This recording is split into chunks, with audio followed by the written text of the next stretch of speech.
Hello, everyone, and welcome to this month's Insight episode. We're planning this month on taking a brief look at post-airline accident speculation, something I think we're all quite familiar with lately. As professionals, we're often asked to comment, sometimes within hours of an event happening, but the line between helpful insight and harmful speculation is becoming a little bit harder to find these days. And to help me dig into this a little bit, I'm joined today by Air Commodore Di Whittingham and Tim Robinson. Di is a retired Royal Air Force officer with over 4 decades of experience. He's flown frontline fighters, commanded RAF Waddington, and held senior NATO and Ministry Defence roles where he focused a lot on safety and airspace policy. Di is the former chief executive of the UK Flight Safety Committee and continues to serve in leadership roles in aviation organisations, including our very own Flight Operations Group, where he is our vice chair. And Tim is the editor in chief of AEROSPACE magazine, which, as we know, is the Royal Aeronautical Society's flagship publication. He's an award winning journalist that's covered the aviation and aerospace sector for over 20 years now and is a frequent contributor to major news outlets and a respected voice in the industry across the country and around the world. So, gentlemen, thank you very much for joining me today. It's great to have you. Thanks for being on my own podcast. Yeah. So Tim, I guess we may as well kick off with you. Why does public and media speculation tend to emerge so quickly after an aircraft accident? Is it just headline news? People are looking to get to the bottom of this as soon as possible. So yeah, I think you've got to. I mean, first off, there is the mass casualty aspects of a large aircraft going down. Given how many people, millions of people travel on airlines every year, there is that. It's still a novel. Weirdly, it's still a novelty factor, and obviously, the bigger the casualty, the more interest there is. So there is that kind of morbid Gawker perspective. I think we can probably sort of say is to people want to know more about the accident, what happened. But also, I think that what's also happening in the age of social media now is the pilot's chat, the pilot's aircrew bar has now become public. Yeah. So what was, perhaps, chatted about at the bar as to what might have gone wrong has now become what part of the wider discourse, and people are using that and picking up on that. And I think the third aspect is why people are interested in finding the answers fast is there is and you might be able to correct me or not on this, Di, is we need to find, in some accidents there might be a time sensitive thing on is this going to happen again? And do you need to find the answers out again? And you can only think back to perhaps the 737 MAX accidents in quick succession, where there's a great what if there on had investigation or had some kind of findings come out quicker, would the second one have happened? So I think that there's those sort of three things there that are kind of why people want answers quickly. I don't know what you think, Di. Yeah, well, just to pick up on your second point very briefly about social media, I think that's the big game changer, because those discussions between pilots over a coffee or a beer or whatever are now taking place with Fred the cleaner, Julie from HR, or whoever it happens to be, who may have absolutely no background but have an opinion, and that gets amplified. And worse now are some people who are well informed but will speculate and push that out into quite a large audience. And we saw one quite recently, the Air India accident, where there was one qualified airline captain who was reaching about 5 million people with every one of his posts. And one of them, for example, said this accident happened because the first officer raised the flaps instead of the gear. Well, do you know that might be a plausible cause? But what he's now done is he's told the first officer's family, his parents, his wife, that he got it wrong and he's killed 270 odd people. Yeah. That's not a nice thing. So there comes with any form of public communication a bit of a responsibility to understand what it is you're talking about. And you're quite correct, Tim. There is a need for people to, or at least for the system, to understand what caused an accident.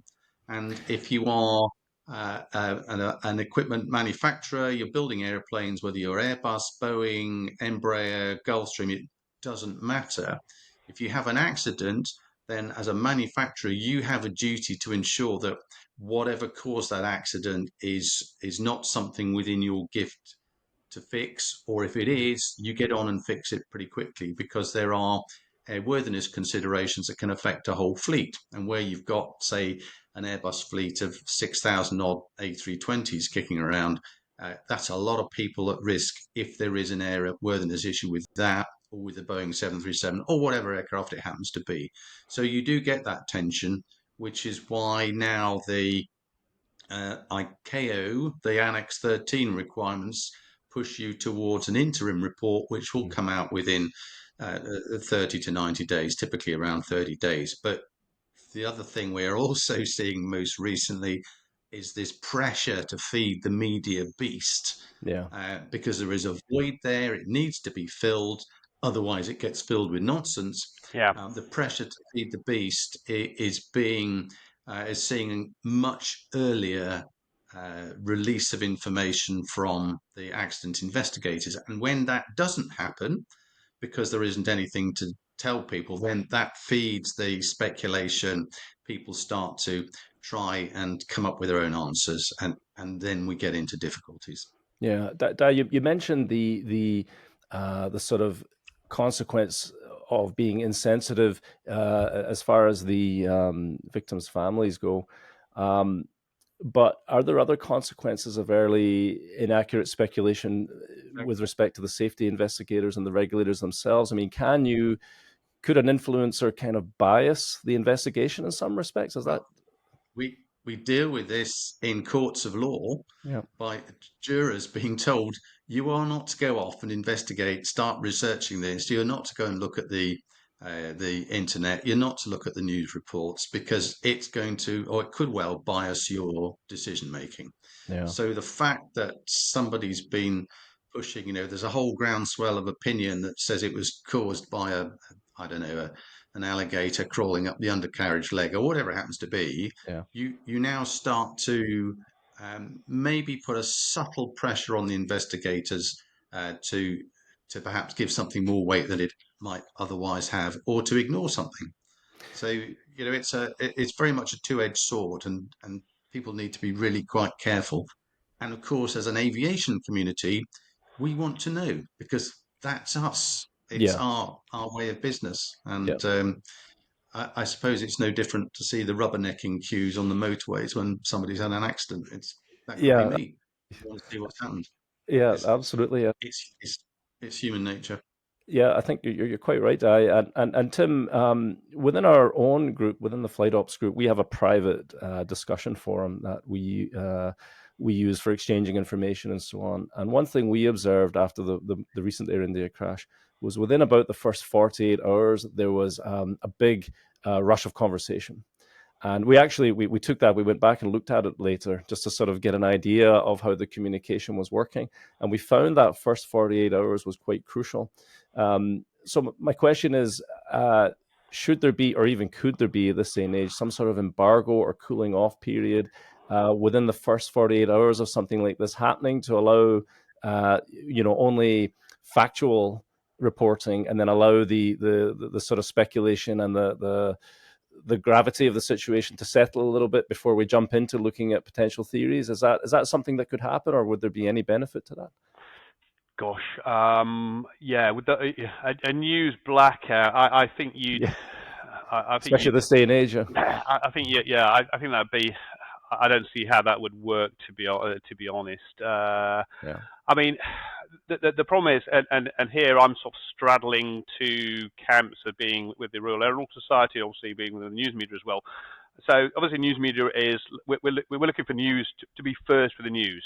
You know, you're looking for a scoop. You're looking for you know, your headline. You're looking for your byline to be da da da da da. Investigators say this was the so there's that tension already. But one of the things I think we has is making the situation worse is the decline of the aviation correspondent. So you know, previously, I don't know, 50s, 60s, 70s, maybe you'd have people on the nationals or in the you know, the mainstream media, as it's called, who would have aviation experience. They, you know, they'd be former aircrew. They'd know how aircraft work, accident investigations happen. They would be fully experienced with this, so they would be hesitant to jump in there and take unsubstantiated rumours and things like that. Now, and this is true across multiple sectors, but it's a lot more generalists, and people are diving in there. They're being given stories by their editors, and you know, all of a sudden they've got to be an expert on the 787 undercarriage. Yeah. Well, I'm not an expert on this, and I'd have to go away and talk to people like you to find out the nuances of the seven. And even then, I'd probably go, have I got this right? Or so there's that, and also the 24/7 news media, the desire to fill airwaves. You know, nothing's happening. We haven't seen, you know, 48 hours, and there is a gap. And I think the trouble is, if you then say there's a news embargo, you're going to get misinformation is going to rush in there and find that you know, to fill that space, you know, and fill it up instead. In fact, and I think one of the problems now is social media. Everyone is now a reporter. Everyone's got an opinion, as you say, Di.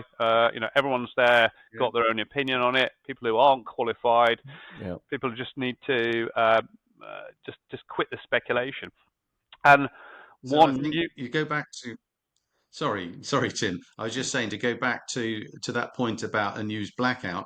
It's no longer possible because the guy in seat 14A has got his phone out and is filming the inside of a burning cabin and live streaming it or putting it on. So you now physically cannot control that aspect of it. Yeah. And So it's getting out there. you know, sometimes that's very useful evidence for an investigator, but it does, without, you know, no pun intended, put fuel on the fire when it comes to speculation and people starting to talk about things that they might deduce from a little bit of knowledge, but the knowledgeable voices tend to get drowned out in all the noise. Yeah. Well, you know, with that in mind, you mentioned I think ICAO and, you know, Annex 13 earlier, Di. Is there a need, do you think, to improve how investigative bodies communicate preliminary findings now? Is 30 days too long in this day and age? I mean, should there be now something maybe within 48 hours, some sort of press release? Should there be a requirement to report facts quicker than we do now? I'm not sure you could require investigators to do that, because there are times when they can't. MH370 was a classic. That there was no information, and I do remember being asked to comment on a morning TV program, and other than to say, you know, these are the sorts of things that will be going on, and using that to correct some of the misunderstandings. You know, low flying is dangerous. There was a suggestion it's been low flying, and I had to point out that on every trip, pilots have to fly so low that eventually the wheels touch the runway. So it's that translating it into language that the public will understand is very useful. So with the MH370, where they was talking about the difficulties of the search, I gave them an analogy of looking for a £5 note in blowing around Wembley Stadium. I said, but it's not Wembley Stadium. It's blowing around the whole of Greater London. That's the sort of image that you might want to think about in terms of the difficulty. Why haven't they found it? They've got all these pingers, and why don't they know?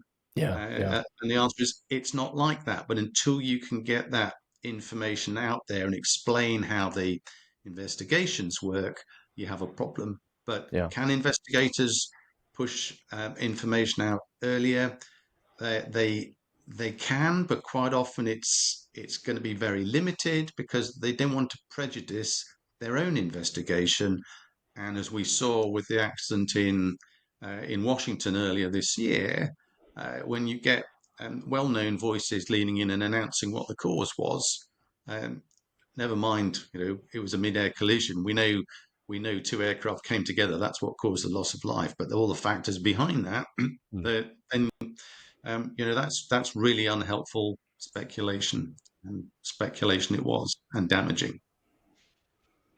Yeah, you're quite right. And in the most recent accident, within our own group, even we discovered an AI generated accident report. I think that one did the rounds, went all the way around the world. I think it was ChatGPT generated.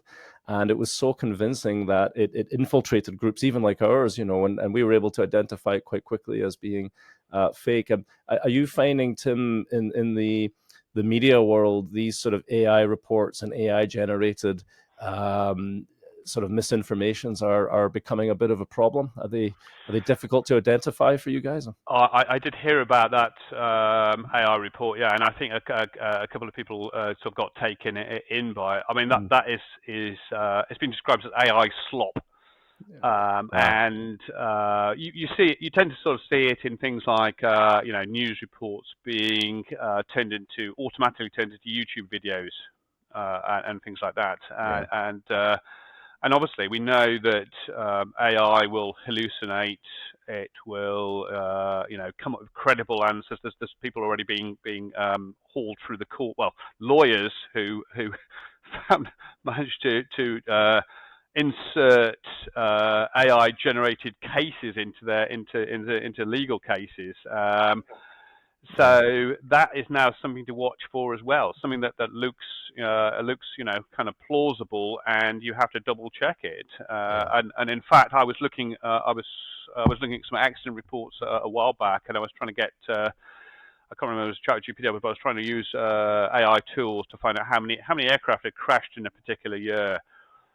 And it took several tries, and it was only because I'd got the knowledge to keep going back and going, hang on, have you wasn't there this one here? Is it? So yeah, that is another danger there. That the AI slop. I don't think that's only going to get worse. It's people looking at that going, oh, it's credible. And I think the other thing also is we have a big problem now at fake news. Yeah. And the credibility of the media is at all-time low, and inaccuracy makes people not trust the media in other areas. Mm. So if you're a journalist and you get something wrong on a big thing like that, you're damaging your brand, you're damaging your newspaper, you're not only hurting families, relatives, etc., friends, people who are involved in the accident. You're actually hurting the credibility of your news source. We sort of, you can sort of say, well, all right, okay, they've got a caption wrong on this aeroplane, and it's a 737, not an A320. But if you're getting major mistakes, as something as serious as an accident wrong, where it's like a court case, you've got to be super accurate on that. Then immediately it raises questions in people's heads as well. What else is this newspaper getting wrong? What else is this media getting wrong? I don't trust them anymore. So within the Royal Aeronautical Society, of course, we have the luxury of a learned society board. So the stuff that gets pushed out officially has been through some sort of process which will capture that. But you don't have that luxury in today's news environment because it's just too fast. But I do worry when I see uh, clickbait headlines. And I saw one the other day, and I did click on it, funnily enough, which was about an airport in the USA, which had been declared as the most dangerous airport in the world, and because of the volume, the number of accidents. And when you actually look at it, there hadn't been any accidents on that on that airport, but there'd been a whole load of GA light airplane accidents and small aircraft that had been throwing themselves out the sky in the local environs, and that was deemed to be the airport's fault. And it's unfair on the airport for starters, Yeah. but it does give a false picture. But if you are a journalist trying to make the point that aviation is desperately unsafe, this is good news for you. It's your Yeah. story, and of course, with a lot of the people that are generating most of the problem, they want a shock horror scandal story. And we talked earlier about the fact that there is a newspaper in the UK that cannot refer to a descent, an aircraft descending without it plummeting, normally in capitals. So, That's so right.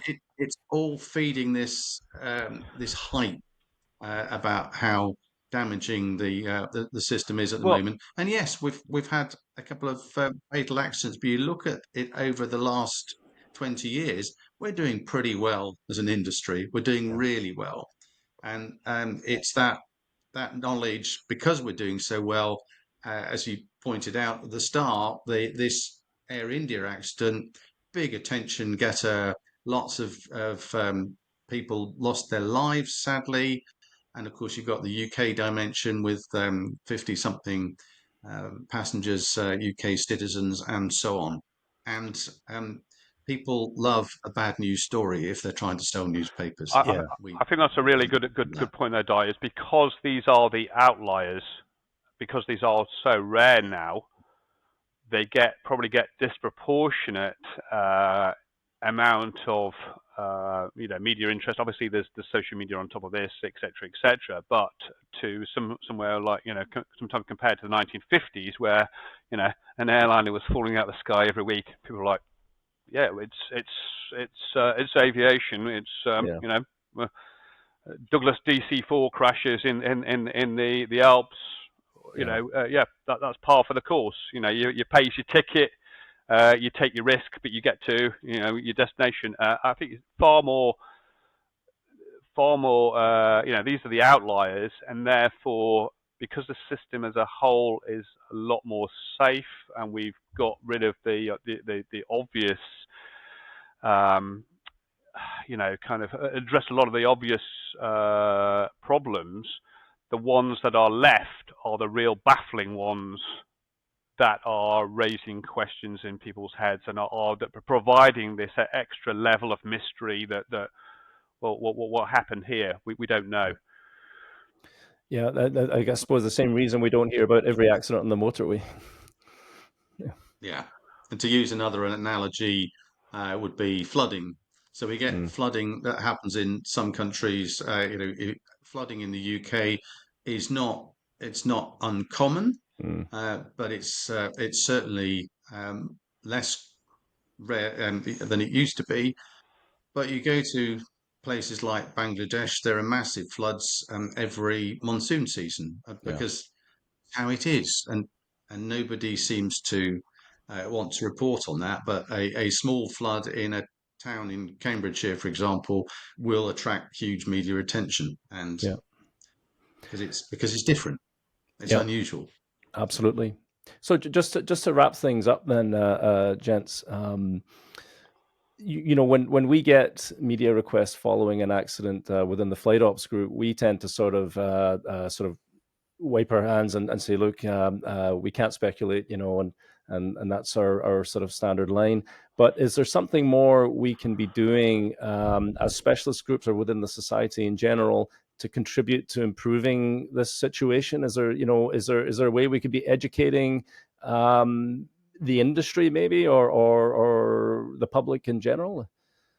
I think we can help by letting people know how the investigation process is run Yeah. and what they should expect, and to point out the fact that anybody announcing now it was this that did it is speculation by definition, and you have to allow these investigations to run through, and it takes time and it's Yeah. frustrating, but to be able to maybe talk about safety records of a particular type. So, there's typical, there's 787 been flying for since 2011 in service, and first hull loss.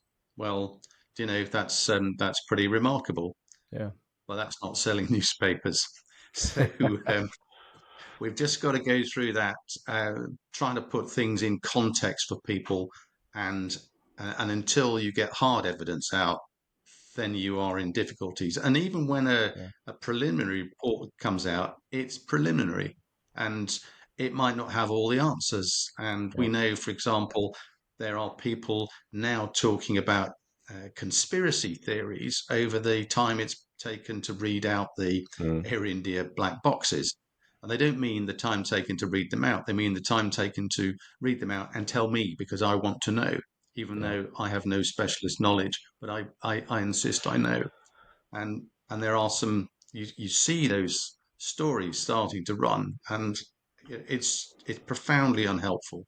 So Yeah. I think for us to be able to have a package that could go out to media to say, this is the accident investigation process, these are the sorts of things that they'll be looking, was the airframe intact, were the engines under power, all that. Is there any evidence to suggest it might not be? Not why, but maybe what. Mm. So that's something I think the society could usefully generate as a package. Yeah, so I mean, from my point of view, obviously I'm on the other side of the fence a little bit there in terms of the media. So, but I mean, my top, we're never going to put the genie back in the bottle. Yeah. Unfortunately, we're never going to put social media back in the bottle.